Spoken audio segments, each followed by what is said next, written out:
Donc effectivement, je voulais faire un petit rappel sur le comportement des différents fongicides, utilisés principalement pour lutter contre le mildiou, mais également vis-à-vis de l'oïdium et du black rot. Et puis ce petit rappel, donc c'est des rappels assez basiques, mais c'est surtout ce qui est l'intérêt, à mon avis, de ce diaporama, c'est qu'il est agrémenté de résultats d'expérimentation. Et puis chasser le naturel, il revient vite au galop.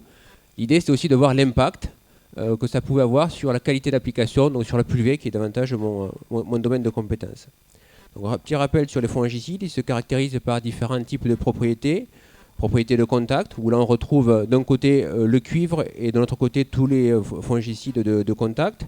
Ils ont en commun d'être tous lessivables, de ne pas protéger les organes néoformés, et à la différence du cuivre, tous les autres produits de contact sont dégradés par les UV, ce qui leur confère des durées de protection relativement courtes, 8-10 jours, alors que le cuivre, s'il n'est pas lessivé, peut avoir des durées de protection très longues. C'est pour ça qu'on l'applique en fin de campagne, notamment. Alors, je voudrais rapidement revenir sur ce seuil de 20 mm qui est classiquement admis par rapport au lessivage des produits de contact. On a réalisé une expé au Château Clark, que je remercie au passage pour la mise à disposition de la parcelle d'essai. On avait appliqué 750 grammes de cuivre métal sur une parcelle de vigne. Et puis on avait réalisé un prélèvement de feuilles pour l'envoyer au laboratoire et doser la quantité de cuivre qui était sur ces feuilles. On a attendu qu'il pleuve, on a eu 24 mm, on a refait un prélèvement. On a attendu qu'il repleuve, 18 mm, prélèvement nouveau, 65 mm, prélèvement qui a été doublé. Une partie a été envoyée directement au labo, l'autre partie a séjourné 24 heures dans un seau avant d'être envoyée au labo. Qu'est-ce qu'on observe? On observe qu'il y a un plateau qui se crée, c'est-à-dire à partir de d'une vingtaine de millimètres, il y a une quantité de cuivre qui a été appliquée, qui reste sur le feuillage.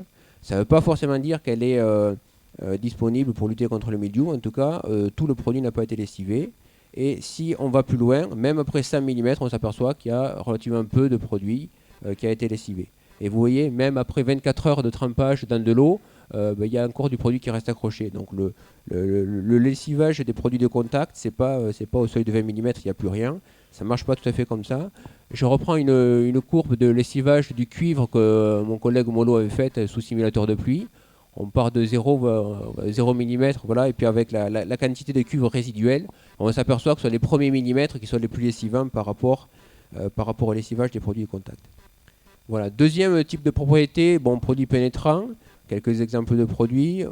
Donc là, c'est un petit peu la même chose que pour les contacts, pas de protection nouvelle pousse, dégradation des UV. Des durées de protection très variables selon les matières actives. Ça va de quelques jours. Certains produits peuvent avoir de la curativité, mais des rémanences très très courtes. Je pense au simoxanil par exemple. On a des produits qui ont des rémanences de 10, 12, 14 jours.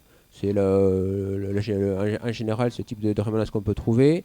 Et sur certains antioïdiums, on peut aller jusqu'à 21 jours de rémanence. Alors, un produit intéressant, l'azoxamide, qui a un fonctionnement qui se situe un petit peu entre un produit de contact et un produit pénétrant. C'est-à-dire qu'on appelle ça fixation cuticulaire, mais sans propriété translaminaire. Vous allez voir, il y a quand même un côté intéressant à retenir sur le côté non translaminaire. Donc il n'y a pas de protection de nouvelles pousses. C'est un produit qui est dégradé par les UV avec des rémanences de 12 jours. Dernière propriété systémique, donc l'avantage de protéger, vous le savez, les organes néoformés, avec des utilisations qui sont soit préventives, soit stoppantes, soit éradicantes. Alors stoppante et éradicante, c'est si on intervient très rapidement et s'il n'y a pas de souche résistante, mais ça Laurent en parlera après. Et puis voilà, des problèmes de résistance. Donc j'ai repris les différentes familles chimiques qu'on a à notre disposition, les différentes cartouches pour lutter contre le mildiou. Et on voit qu'il y en a quand même un certain nombre qui sont concernés de près ou de loin, ou susceptibles d'être concernés par les problèmes de résistance. Alors la stratégie, c'est d'associer à ces molécules qui sont sensibles des demi-doses de produits de contact, donc qui sont des produits multisites, a priori non soumis aux problèmes de résistance. Alors quand je dis demi-dose, c'est assez relatif, parce qu'avec la réhomologation de certains produits, on se retrouve avec des produits qui sont associés avec une demi-dose de contact, mais cette demi-dose est supérieure à la pleine dose du produit seul. Je pense notamment au méthylrhum de zinc. Alors la dose homologuée donc, caractérise également les produits phyto. Elle est exprimée en kilos ou en litres par hectare cadastral, ce qui se traduit au vignoble par des quantités de produits réellement appliqués sur le feuillage très variables. Je reprends ici quelques résultats d'expé de mes collègues de Montpellier.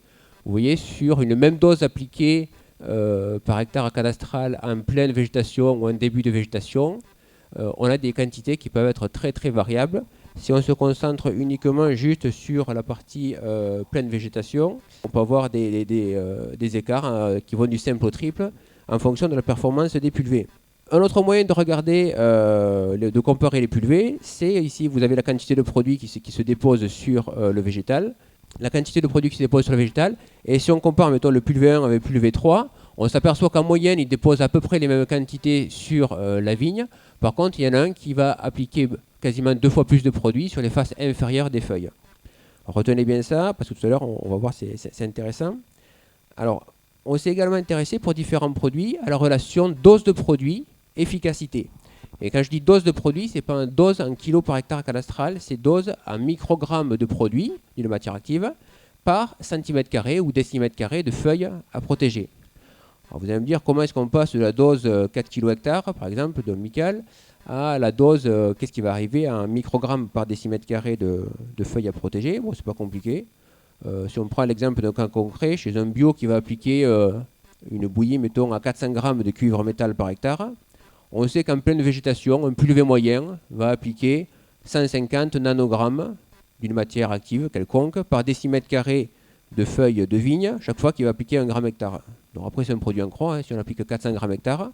On sait que quand on fait une application d'un produit de 400 grammes de cuivre métal par hectare, en moyenne sur le feuillage, on va avoir un dépôt de 60 microgrammes de cuivre métal par décimètre carré. Donc après, on utilise au labo une tour de Potter, c'est un pulvérisateur, c'est ce que vous avez représenté la photo sur la gauche. Un petit pulvérisateur de laboratoire qui va permettre de déposer des quantités connues de produits sur des disques foliaires. Donc ces disques foliaires, une fois traités avec des doses croissantes de produits, on peut les inoculer avec du mildiou et une semaine après, on regarde s'il y a du mildiou qui sort ou pas. Donc on fait des notations de mildiou sur les disques. Et donc on a testé différents produits cupriques. Vous avez représenté sur l'axe des ordonnées le pourcentage de disques qui exprimaient du mildiou. Et sur l'axe des abscisses, c'est la dose de cuivre métal, donc exprimée en microgrammes par décimètre carré. Et pour vous situer, donc la dose de 60 microgrammes par décimètre carré, ça correspond à peu près à un équivalent 400 grammes de cuivre métal hectare. Bon, et on s'aperçoit qu'on a deux groupes, on a la BB et puis l'héliocuivre, où on aurait pu prendre d'autres produits dans les bouillies bordelaises ou dans les hydroxydes, qui réagissent donc de manière très rapide. On a l'efficacité qui est obtenue dès qu'on atteint des doses assez faibles de cuivre, et puis on a le Nordox, l'oxyde cuivreux, qui réagit moins bien, c'est-à-dire on a quand même, pour avoir l'efficacité, il faut apporter des doses plus importantes. Donc ça, c'est un essai réalisé au labo. Bon, c'est sûr, il n'y a pas la pluie qu'on peut avoir au vignoble, mais on trouve des comportements quand même assez différents. Après, on s'est intéressé sur l'impact de la face traitée, si on applique le produit sur les faces supérieures ou sur les faces inférieures de vigne. Donc c'était assez couru d'avance, vous allez me dire, avec les produits de contact. Mais en tout cas, au labo, très clairement, donc si on prend un produit cuprique, si on l'applique sur la face supérieure des feuilles, ça ne marche pas. Zéro efficacité, alors que si on l'applique sur les faces inférieures des feuilles, naturellement, on a une bonne efficacité.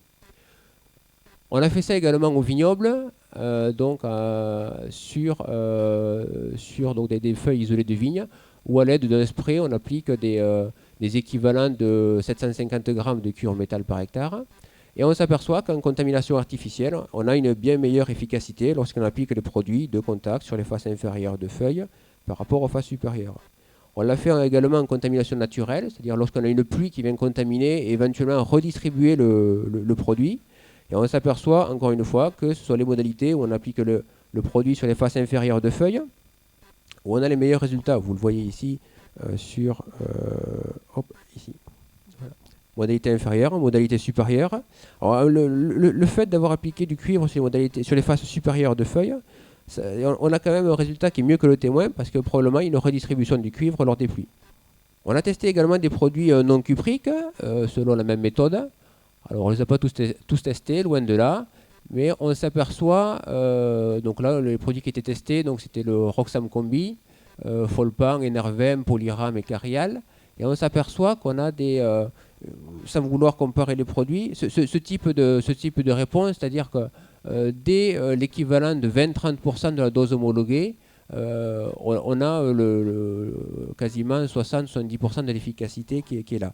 Et ensuite, pour gagner en efficacité, ben, il faut augmenter les doses, mais on gagne peu en efficacité.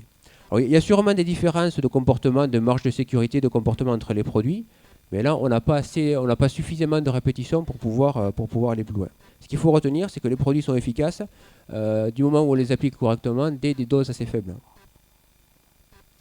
Alors, toujours au labo, on s'est intéressé sur le comportement du Roxancombi, une association de zoxamide, fixation cuticulaire associée du mancozeb, sur la face traitée. Donc, si on l'applique sur la face supérieure des feuilles, c'est la courbe qui est en haut, efficacité nulle, c'est-à-dire ça ne marche pas, le produit il n'a pas d'effet translaminaire. Par contre, on a une très bonne efficacité si on l'applique sur les faces inférieures de feuilles. Autre type de produit, Enervin, association d'amectoctradine et de méthyram zinc, on a un résultat un petit peu différent. On a un effet translaminaire, c'est-à-dire que même si on l'applique sur les faces supérieures des feuilles, le produit amectoctradine va traverser et avoir un contrôle assez intéressant, en tout cas par rapport au mildiou. Mais on voit que ça marche quand même mieux si on l'applique sur les faces inférieures de feuilles. Pourquoi? Parce qu'on a le contact, le méthyram, qui lui peut aussi avoir un effet en complément de l'amectoctradine. Même type de réponse avec le Carial, l'association mandipropamide de cuivre, où on a quand même une meilleure, même si c'est un translaminaire, on a toujours une meilleure efficacité lorsqu'on applique ces produits sur les faces inférieures des feuilles. Alors vous allez me dire, bon ben c'est bien, mais comment on fait au vignoble pour appliquer ou pour essayer d'augmenter la part de produit qui va arriver sur les faces inférieures des feuilles? Il y a différentes solutions. Le réglage des matériels avec sur les diffuseurs, essayer de donner un angle qui va du bas vers le haut pour essayer de remonter la végétation, soulever les feuilles, mieux pénétrer dans la zone fructifère. Donc les meilleurs résultats qu'on obtient généralement, c'est toujours avec ce type de réglage-là. L'inconvénient que ça, c'est que des fois, ça oblige à descendre un petit peu le diffuseur, donc on peut avoir des risques d'accrochage au sol dans les contrepentes. Mais si on arrive quand même à prendre les feuilles en sens inverse, on va augmenter la part de produit qui va arriver sur les faces inférieures de feuilles. À l'opposé, bon, voilà, si on traite par le dessus, d'une part, la zone fructifère, elle est plus éloignée, on l'atteint moins bien, et la quantité de produit qui va arriver sur les faces inférieures de feuilles va être moins importante. Alors, un autre système de pulvérisation, le flux tangentiel. Historiquement, c'était Weber, Walder qui le faisait, maintenant ce ne sont plus les seuls. Chaque fois qu'on a testé ce type de matériel, on avait un très très bon taux de couverture des faces inférieures des feuilles. Ensuite, on peut jouer sur la taille des gouttes. Bon, moi j'aime beaucoup les buts anti-dérive, on en reparlera cet après-midi, ça permet de limiter la dérive. Bon, par contre, si on a un bio, on peut quand même se poser la question, parce qu'on sait que on couvre un petit peu moins bien les faces inférieures de feuilles de vigne. Et je pense que rester sur de la fine goutte en face de la zone fructifère, c'est quand même pas trop mal. Voilà. Alors, on a quand même beaucoup parlé du mildiou, parce que le mildiou donc, sur les feuilles pénètre par les stomates, qui sont sur les faces inférieures de feuilles. Vous allez me dire, et l'oïdium et le black rot.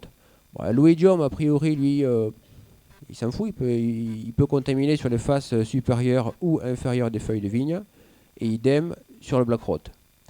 Dans tous les cas, retenez que on applique toujours plus de produits sur les faces supérieures des feuilles de vigne. Donc l'enjeu d'un bon réglage de pulvée, ça va être d'atteindre les faces inférieures de vigne. Voilà, bon, pour conclure, je vais redire ce que je dis. Les produits de contact à la protection mildiou, ils jouent un rôle majeur, notamment par rapport au risque de résistance. Le mildiou il pénètre par les faces inférieures des feuilles. On apporte toujours plus de produits sur les faces sup. Donc si vous voulez évaluer un pulvé, c'est les faces inférieures des feuilles qu'il faut regarder. Et surtout si on utilise des produits de contact, donc surtout pour les bio. Et les produits, ils sont efficaces à des doses relativement faibles, à condition qu'ils soient présents un petit peu partout sur le feuillage. Et si possible que sur le végétal, mais ça c'est un autre problème, on en parlera cet après-midi, les problèmes de dérive.